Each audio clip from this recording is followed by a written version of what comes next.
முதல் கேள்வி என்னவென்றால், நீங்கள் அந்த நபரிடம் கேட்கலாம், உங்கள் சித்தாந்தம் என்ன? உங்கள் கோட்பாடு என்ன? நான் என் கோட்பாட்டை உங்களிடம் சொல்கிறேன்.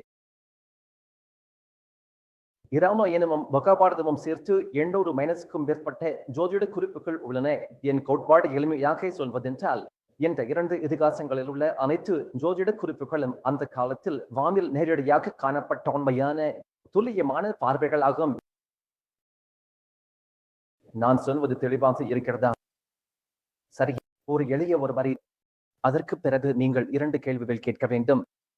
மீண்டும் உங்கள் சிலருக்கு இது மிகவும் நேரடியாக இருக்கும்.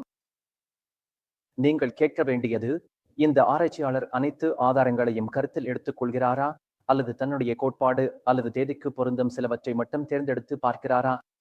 சரி.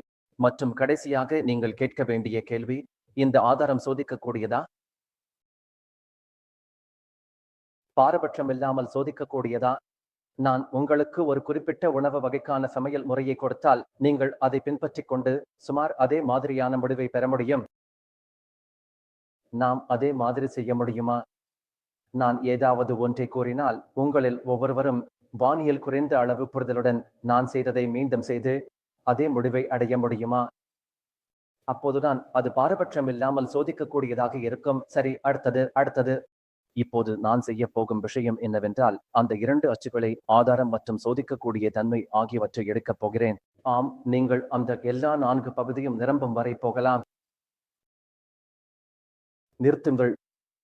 நான் என்ன செய்தேன் என்றால், ஆதாரத்தை 2 முனைகளாக முற்றிலும் மனப்போக்கான அல்லது தேர்ந்தெடுக்கப்பட்ட ஆதாரம் என்று பார்த்தேன்.